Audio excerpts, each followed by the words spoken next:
Ya, terima kasih kembali. Kita telah dijelaskan oleh langsung daripada guide daripada Al Zaitun ya.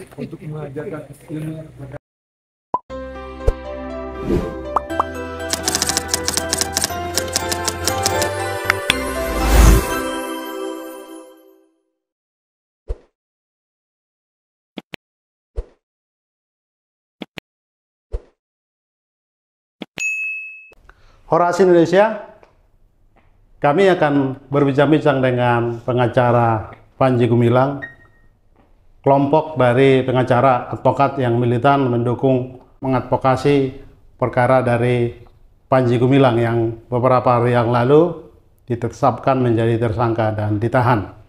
Saya berbincang dengan Bang Parisman Sialoho, Ya. SHMH. Ya. Dia adalah koordinator dari tim yang ketua timnya adalah Huta Barat. Horas Bang. Horas. Bang, kita kemarin juga lihat Abang waktu mendampingi Syekh Panji Gumilang. Baju merah Bang ya? Iya, betul. Baju merah. Tim ini Abang koordinatornya dan Bang Rihat Huta Barat ini menjadi ketua tim. Apa ceritanya di balik pendukungan ini? Jadi memang perlu kami harus memberitahukan terlebih dahulu, kami menjadi kuasa hukum daripada klien kami, Saudara Syekh Panji Gumilang, tidak begitu saja, namun melalui tahapan-tahapan dan prosedur. Antara lain, seperti biasanya, ketika kita ditunjuk menjadi kuasa hukum, maka kita akan lakukan dulu investigasi. Ya. Dan waktu itu kita bersama tim daripada kantor hukum Law Firm Rihat Huta Barat berkunjung menuju Indramayu, yaitu di Ponpes Al Zaitun. Ya. Hari ini guide tour daripada Al Zaitun menjelaskan berbagai rangkaian-rangkaian yang menjadi bagian daripada Universitas Institut Agama Al Zaitun. Nanti kita kasih tahu. Kita sedang berdialog langsung. Begitu indahnya penjelasan-penjelasan daripada para guide daripada Al Zaitun ini.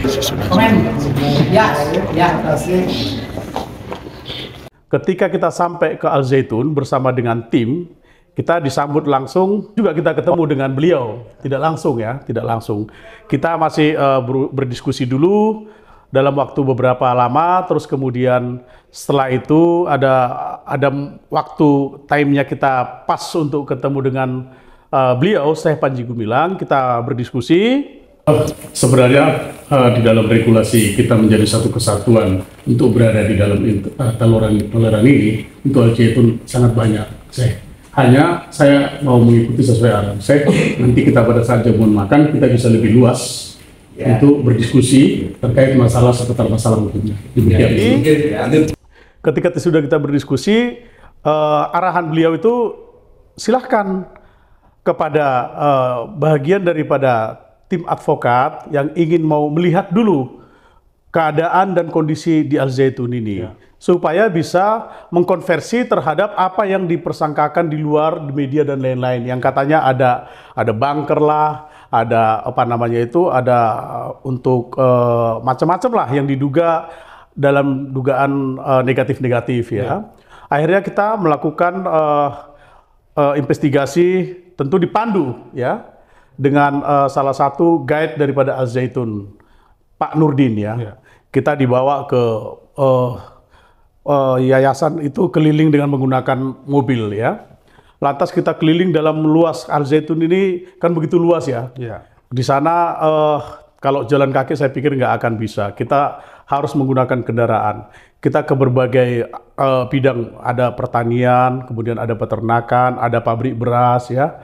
Dan itu adalah bahagian daripada untuk mengakomodir kebutuhan daripada keseluruhan yang ada di Al Zaitun itu, baik dari pelajar yang ditempatkan di asrama atau di mes dan lain-lain, karena jumlahnya kan lumayan ya, hampir 5.000 lebih. Dan 9.000 tiap hari makan 3 kali sehari, 9.000. Artinya hampir lebih kurang lah 5.000 sekian kalau untuk mahasiswa. Kalau dicampur secara keseluruhan mungkin secara global ya. Setelah itu kita sudah berkeliling dan kita ingin membuktikan mana yang diduga selama ini, bahwasanya di media sana di framing ini adalah tempat untuk membuat apa namanya itu semacam alat-alat senjata, apalah, Bunker itu. bunker dan lain-lain ya. Terus disangka teroris dan lain-lain segala macam. Ini jahat media ini ya, jahat sekali ya. Artinya kalau memang betul di sana ada teroris, mungkin kami juga udah nggak bisa pulang dari sana. Itu ya. Jadi ini dasar-dasar kemanusiaan. Saya rasa tidak baik kita mendiskreditkan Al Zaitun ini, di framing menjadi sesuatu hal tempat yang begitu begitu menyeramkan menurut banyak orang. Padahal di sana itu sangat kita rasakan kedamaian. Karena sesuai dengan apa yang menjadi visi misi daripada Al Zaitun itu adalah menuju toleransi dan perdamaian. Baru saya melihat di situ satu budaya yang dimana dilakukan secara rutin, karena kami ada beberapa hari di sana ya, lebih kurang 2 hari. Kita melihat begitu anak-anak pelajar atau santri-santri itu dengan mengucapkan salam hormat, mengucapkan salam merdeka dan lain-lain. Ini kan nasionalis sebenarnya. Ya. Artinya beliau, Syekh Panji Gumilang, menurut saya adalah tokoh pemikir yang baik untuk negara ini. Harusnya tidaklah baik tokoh seperti beliau itu harus selalu diskreditkan dengan hal-hal yang negatif. Justru saya berpikir pada saat di sana, apabila ada banyak orang seperti beliau ini yang ikut mencerdaskan kehidupan bangsa, anak-anak bangsa, seperti yang kita lihat, dia berdiri dari 2019 ya. Sekarang itu hampir 19 tahun lebih kurang. Tentu sudah banyak alumni-alumni di sana yang sudah menikmati masa depannya. Sebegitu banyaknya orang yang sudah diantarkan oleh Al Zaitun yang dipimpin oleh beliau ini, Syekh Panji Gumilang ini, untuk menemui masa depannya yang baik. Ya, tentunya beliau adalah salah satu termasuk tokoh pendidikan sesuai apa yang dimaksudkan. Beliau ingin mendirikan satu pendidikan dengan sistem one pay sistem akomodir, education ya mungkin ya. Tapi itu adalah sistem yang selalu tidak terputus. Dengan melatih fisik dan jasmaninya secara rutin, karena menurut beliau itu anak-anak ini adalah generasi bangsa. Beliau, Syekh Panji Gumilang, menyampaikan demikian. Anak-anak ini adalah generasi bangsa yang nantinya akan dipersiapkan untuk generasi berikutnya. Harus kita jaga kesehatannya, jasmaninya, dan rohaninya. Tentunya mutu makanan di sana juga kita melihat semua organik dengan cara yang steril untuk menjaga kesehatan dan steril daripada makanan itu, supaya menjadi satu vitamin yang baik ya buat tubuh anak-anak itu. Tentu saya sangat melihat sangat begitu luar biasanya sistem dan mekanisme yang diterapkan di Al Zaitun ini. Kenapa di luar sana malah berbeda gitu? Saya nggak tahu ada apa ini ya. Jadi Oke, setelah beberapa hari, esok harinya kita baru ketemu dengan beliau, Syekh Panji Gumilang. Kita ditanya, bagaimana nak? Apa sudah lihat? Dengan begitu ramahnya, dengan wajahnya yang begitu bercahaya dan senyum yang begitu bersahabat dengan penuh kedamaian. Kami bilang kami sudah dijelaskan dengan baik, Syekh. Dan kami pada saat ini ingin mendedikasikan diri. Apabila Syekh mempercayakan kami sebagai kuasa hukum, maka kami siap untuk melakukan proses pembelaan terhadap aspek hukum, begitu ya. Akhirnya beliau tanda tangan, ada buktinya ini. Tentu kita sebagai kuasa hukum waktu itu akhirnya bersepakat. Tentu sebagai seorang lawyer, kita bersama-sama ingin mendampingi beliau sebagai klien kami sampai menuju proses hukum. Dan tentu dengan demikian akhirnya diserahkanlah kepada kita setelah kuasa kita tanda tangani oleh tim yang di bawah Riyad Law Firm official. Tentu kita akhirnya kembali dengan membawa adanya 3 laporan ya yang dilaporkan oleh pelapor, 2 di Mabes Polri dan 1 itu di Polda Jabar. Ya, dengan nomor 163, 169, LP 6169 sama 268 ya. 3 itu. Jadi kuasa kita untuk pendampingan itu terkait masalah adanya kuasa sebelumnya, ini adalah satu kesatuan, namun tujuan kita sama, adalah untuk melakukan pendampingan. Ya. Dengan demikian kita akan menjadi lebih kuat untuk melakukan argumentasi-argumentasi hukum. Kita harus paham bahwasanya sebagai seorang lawyer atau sebagai warga negara, kita juga harus menghormati asas hukum yang menyatakan, yaitu presumption of innocence, asas praduga tak bersalah. Tidak boleh orang dinyatakan bersalah sebelum diputuskan oleh pengadilan. Nah, beliau ini sudah dihakimi lebih dulu, sedangkan baru kemarin selesai pemeriksaan. Ya. Masih ada lagi penahanan sampai tanggal 21 Agustus, yaitu di rutan Mabes Polri. Bang Parisman, yang kita lihat Ya. di Barreskrim kemarin, Abang kan ikut mendampingi saya. Ya. Bertepatan tim kita juga hadir di sana. Ya. Memang di televisi tidak dibuat suasana itu, tapi kita dapat dari tim kita ini suasana yang sangat mencekam menurut saya. Artinya perlakuan pada Syekh, teman-teman wartawan yang memperlakukan seperti orang yang penjahat begitu, berteriak, tidak menunjukkan etika sebagai jurnalis cendekia. Apa yang terjadi, Bang, waktu mengantarkan Syekh di... Jadi ini kami berharap ya, sesungguhnya kita sangat menghormati kode etik jurnalistik ya, bagi rekan-rekan di media atau pers lainnya. Kita menghormati karena kita paham harus ada sinergitas yang baik kalau kita sama-sama ingin menjadi penyambung lidah informasi kepada masyarakat luas. Karena apabila kita tidak menjalankan kode etik itu dengan baik dan tidak saling menghormati satu sama lainnya karena kepentingan-kepentingan tertentu, saya ingin si berita ini berimbang begitu ya. Berimbang lah, jangan hanya menceritakan sesuatu hal atau mempublikasi kesalahan-kesalahan yang dilakukan oleh Al Zaitun. Tapi banyak nilai-nilai positif yang lainnya tidak pernah, saya pikir ya. Harusnya ini juga menjadi salah satu pemberitaan yang baik juga. Ya. Nah, tentu ketika kita masuk ya, kita kemarin itu masuk melalui pintu Mabes Polri itu kan kita kawal. Mungkin Abang bisa lihat itu ya, kita kawal begitu banyaknya media pers yang sampai akhirnya saya sendiri pun sebagai lawyer waktu itu kena siku juga ya, kena siku juga. Karena saya pikir ini kenapa hampir seperti ini. Tentunya apalagi klien kami ini kan beliau ini sudah berumur 77 tahun, sudah sepuh ya. Janganlah mengutamakan kepentingan daripada pribadi, tapi tidak menjaga kenyamanan orang lain, gitu ya. Toh kita kan belum ngapa-ngapain, kita masih hanya tahap untuk menghadiri proses panggilan oleh Mabes Polri dengan kooperatif kita menghadiri. Tapi ya saya nggak paham rekan-rekan media ini kenapa harus sampai begitu membabi buta ya. Mungkin bisa dilihat di media, faktanya seperti itu. Sampai akhirnya tidak pernah memperdulikan beliau ini sudah tua, kita hampir merasa pada saat itu butuh kedewasaan lah di dalam meliput berita.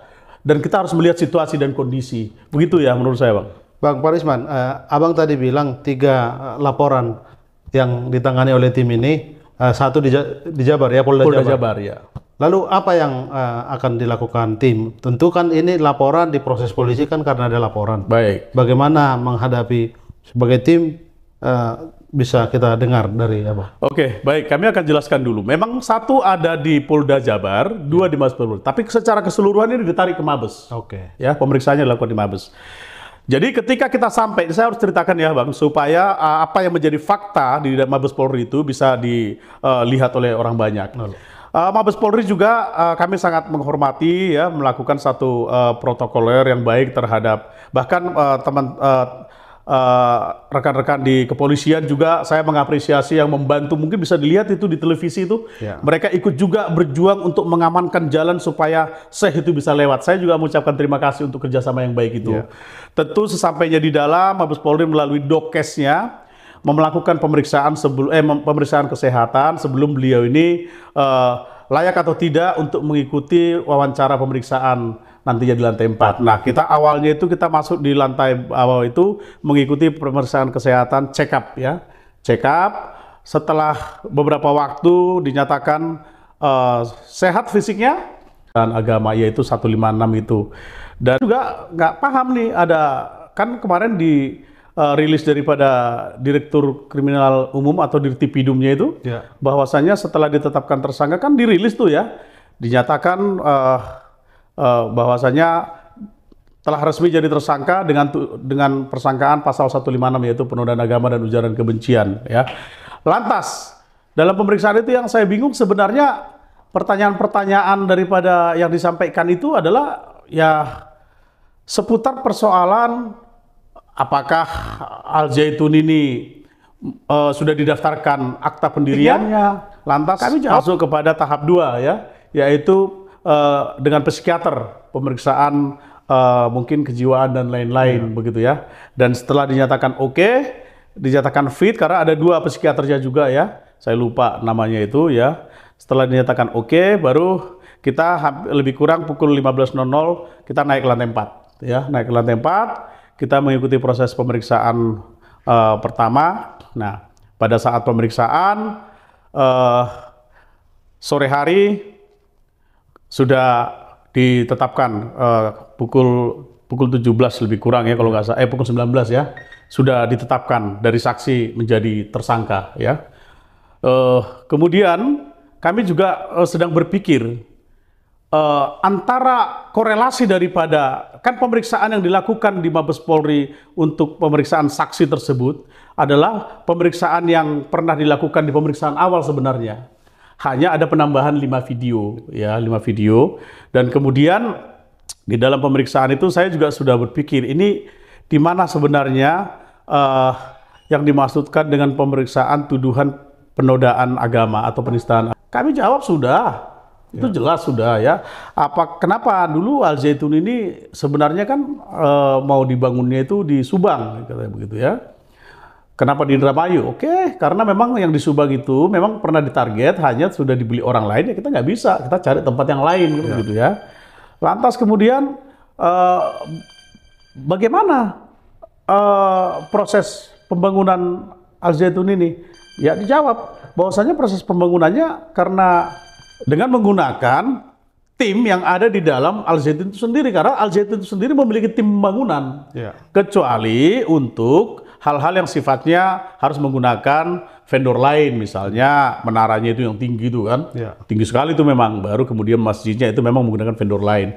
Nah, terus dananya dari mana? Nah, ya, akhirnya kita jawab memang pada saat pemeriksaan itu dananya itu ya dari donatur-donatur internal begitu ya.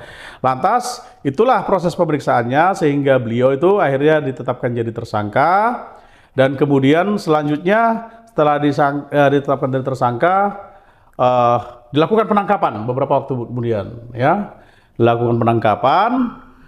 Tetap kita sebagai kuasa hukum, karena kita taat kepada hukum, maka kita anggap putusan yang dilakukan oleh penyidik pasti kita percaya ini sudah digelar secara internal untuk menentukan layak atau tidak sebagai tersangka. Ketika sudah dinyatakan layak, kita menghormati bahwasanya itu adalah putusan yang sudah diambil oleh Mabes Polri. Kita tinggal mengikuti proses hukumnya. Lalu bagaimana negosiasi dari tim? Kami dengar pengacara juga memperjuangkan agar tidak ditahan. Ya, kami sudah sampaikan sesuai dengan surat penangguhan atau permohonan untuk tidak ditahan dan surat penangguhan penahanan. Tapi mereka jawab, ya kami terima dan kami akan pertimbangkan. Tapi ya kan akhirnya sampai pada hari ini beliau masih tetap ditahan, artinya belum ada. Mereka hanya menyampaikan ya kami akan pertimbangkan. Nah begitu, jadi akhirnya ketika jam 2 kita antarkan itu, ketika ditahan langsung ke bawah, besoknya itu kan dilakukan lagi pemeriksaan pendalaman terhadap pendalaman BAP. Ya seperti itu, kita harus menghormati juga apa yang menjadi putusan daripada Mabes Polri. Hanya memang kami bersama tim sudah berdiskusi akan melakukan upaya-upaya hukum lanjutan nantinya. Ya mungkin bisa saja kami melakukan upaya hukum, apakah kita mau melakukan pembantaran hukum dan lain-lain, atau melaporkan juga yang pelapor, karena terkesan kan laporannya itu kan agak tendensius. Kita melihat kalau itu penodaan agama, dasar video yang menyebut Syekh mengatakan bahwa Al-Quran itu bukan kalam Allah, beliau sudah berkali-kali menyatakan tidak pernah mengatakan itu. Ya tentunya nanti kami dari tim juga sedang akan mempersiapkan untuk itu. Kita akan sedang mempersiapkan untuk hukum itu apabila memang ternyata ini tidak dapat dibuktikan, begitu ya. Itu. Jadi ya kami hanya berharap mudah-mudahan kita dapat mengawal proses daripada perjalanan hukum yang sedang dialami oleh beliau ini, Syekh Panji Gumilang. Hanya kami menyayangkan sekali, beliau ini kan terus terang kita paham bahwasanya orang juga banyak tahu beliau ini adalah seorang tokoh di Indramayu sana yang begitu banyaknya memperhatikan, bahkan di sekitar Al Zaitun itu yang luasnya hampir 1.600 itu, masyarakat situ juga dipekerjakan dengan cara swadaya. Tentu ini ikut untuk mengurangi tingkat kemiskinan gitu loh ya. Tidak semata-mata Syekh itu hanya memikirkan Al Zaitun, tidak. Di lingkungan daripada di luar Al Zaitun itu diikutkan untuk swadaya di pertanian-pertanian dan lain-lain. Ini kan sebenarnya kalau menurut kita adalah membantu pemerintah juga sebenarnya untuk mengurangi tingkat kemiskinan gitu ya. Dan hal-hal lainnya yang bersifat untuk membangun masa depan anak bangsa. Seperti itu.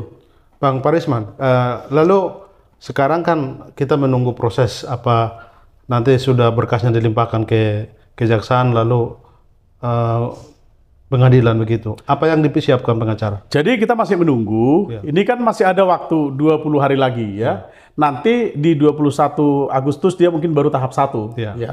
Kita bersama tim memang sudah melakukan rapat internal secara bersama-sama untuk melakukan argumentasi dan pembelaan hukum terhadap beliau. Gitu. Lalu yang terakhir mungkin pertanyaan saya, Bang. Sebagai bagian tim, apa yang dilakukan? Karena ini kan banyak orang yang simpati ini. Banyak juga pengacara selain dari tim Abang yang sudah melakukan pembelaan. Bagaimana merangkul ini semua biar kekuatan ini masih begitu. Ya.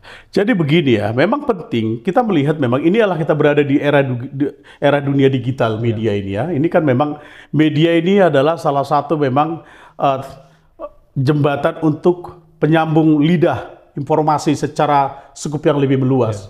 Tentu memang yang selama ini kita juga berharap ya kepada rekan-rekan media semua agar juga menggunakan hati nurani lah ya. Terhadap saya ini kan adalah warga negara Indonesia ya. Orang tua kalau usia 77 itu udah orang tua kita. Kalaupun ada misalnya dugaan itu bisa nanti diputuskan oleh pengadilan dan dinyatakan bersalah, toh nanti kan beliau juga akan kooperatif untuk berjalan itu. Hanya jangan di framing kemana-mana gitu ya. Jadi kita hanya berharap nanti langkah ke depan dari tim kuasa hukum, kita akan membuat satu strategi bagaimana menyadarkan banyak orang yang selama ini selalu berpikir tentang negatif dan selalu melihat kesalahan-kesalahan yang seakan-akan belum bisa dibuktikan tapi sudah dituduhkan kepada saya. Kita hanya ingin nantinya akan ada empati masyarakat gitu. Ada akan empati masyarakat supaya kita dari segi kemanusiaan bisa saling menghormati. Mau kemana negara kita ini? Kalau persoalan-persoalan pelanggaran hukum, misalnya peristiwa hukum yang dilanggar segala macam, kita sebagai negara hukum, katanya negara hukum. Negara hukum itulah negara yang melaksanakan supremasi hukum, keadilan dan kebenaran. Kita harus adil. Ya, kita harus adil. Tidak boleh kita menghakimi orang lain seakan-akan sudah bersalah kalau kita belum mengikuti proses selanjutnya dari putusan persidangan. Kalau seperti ini caranya, kita berarti bukan negara hukum kalau begitu. Gitu ya. Kita harus hormati dulu hukum itu. Sekarang Mabes Polri melalui penyidikan sudah melakukan tugasnya dengan baik. Kita hormati putusan itu, ya. Nanti kita lihat beliau masih ada 20 hari sampai tanggal 21 Agustus nanti. Kita hormati putusan sampai nanti harinya dilimpahkan kepada kejaksaan. Kita ikutin gitu sampai akhirnya nanti kita bisa melakukan pembelaan di persidangan. Kalau toh memang terbukti, ya sudah, kita akan menaati aturan hukum itu sendiri. Tapi kalau tidak terbukti, bagaimana pemulihan nama baik beliau? Kan begitu. Jadi di sini maksud saya, dari segi kemanusiaan, kita sesama warga negara Indonesia, dan beliau adalah salah satu tokoh pendidikan yang mendedikasikan dirinya untuk kemajuan anak-anak bangsa. Kita paling tidaklah semata-mata hanya untuk melihat kesalahan beliau. Toh banyak perjuangan-perjuangan beliau juga untuk hal-hal yang baik untuk masa depan anak bangsa yang akan datang. Sebagai pengacara, tentu mengawal kasus ini perlu stamina dan ini seperti maraton, perjalanan panjang ini, lari panjang sampai nanti dilimpahkan di kejaksaan, lalu di sidang pengadilan, di situ pembelaan. Tapi sekarang terkesan, tadi kan Abang ingatkan kita soal media, ada framing lagi menggambarkan sekarang internal di Al Zaitun ini sudah bertengkar begitu. Ada apa sih sebenarnya? Ini kan settingan, sepertinya walau Panji Gumilang sudah ditetapkan tersangka, tetapi diganggu lagi Al Zaitun. Ini sudah dikorek lagi, isunya internal mereka sekarang bertengkar begitu. Kami mau tanya dulu ini, internalnya ini di internal Al Zaitun atau di internal tim pembela kuasa hukum? Internal Al Zaitun. Al Zaitun. Jadi begini ya, inilah memang media framing ini terkadang menyampaikan informasi yang tidak berimbang. Ya, harusnya jika itu memang dibuktikan dapat sesuai dengan faktanya, cobalah investigasi. Jangan hanya ngomong aja di media. Datang aja ke Al Zaitun sana. Coba lihat ke Al Zaitun sana. Di sana hidup rukun dan damai. Ya. Yang saya justru bingung begini sekarang, Bang ya. Kita negara yang dikatakan negara hukum dalam melaksanakan supremasi hukum untuk menegakkan keadilan dan kebenaran. Faktanya hari ini beliau Syekh Panji Gumilang sedang menjalani proses pertanggungjawaban hukum di Rutan Mabes Polri, baru ditetapkan jadi tersangka dan ditahan tanggal jam 2 pagi, tanggal 2 dini hari. Tapi besoknya media sudah memframing bahwasanya ada informasi-informasi yang ingin merebut Al Zaitun lah, ingin mengambil alih paksa Al Zaitun lah. Ini apa persoalannya? Yeah. Kan Panji Gumilang ini yang sedang melakukan bentuk kooperatifnya untuk menghadapi proses hukum. Kenapa ingin merampas Al Zaitun? Tujuannya apa? Ini apa korelasinya gitu loh ya? Kenapa mesti harus dipaksa, direbut dan diambil alih segala macam? Ya ini kan yayasan, ada pengurus lainnya yang bisa menjalankan juga. Gitu. Kalau memang ada dugaan-dugaan lain yang diduga patut dipersangkakan, buktikan dulu. Hormati putusan hukum, hormati aturan dan ketentuan hukum di Indonesia. Baru kita bisa berbicara fakta kalaupun mau adakan upaya-upaya lain. Kalau ini kan kita udah aneh ini. Kita prosesnya sedang kita jalani dengan baik, beliau juga taat, beliau menyampaikan kepada kita ya bahwasanya kita akan tetap hadapi dengan baik. Santri-santri tetaplah belajar dengan baik, Syekh tetap baik-baik saja. Beliau menyampaikan itu dengan hati bergetar. Syekh di sini baik-baik saja ya. Saya sangat mengapresiasi Syekh Panji Gumilang yang menyatakan dan mampu menenangkan para pelajar di sana yang gelisah karena keadaan di mana beliau sebagai tokoh, sebagai dewan pendiri, tapi didiskreditkan dengan cara membabi buta. Ya, lantas baru ditahan pukul 2 dini hari, sudah ada framing di media menyatakan akan mengambil alih, akan melakukan di bawah kementerian dan lain segala macam. Aduh. Saya juga bingung, kenapa nggak kita taati dulu aturan hukum ini? Negara hukum kita jalani dulu lah, begitu. Oke, terima kasih Bang Farisman Sialoho sudah memberi pencerahan untuk kita.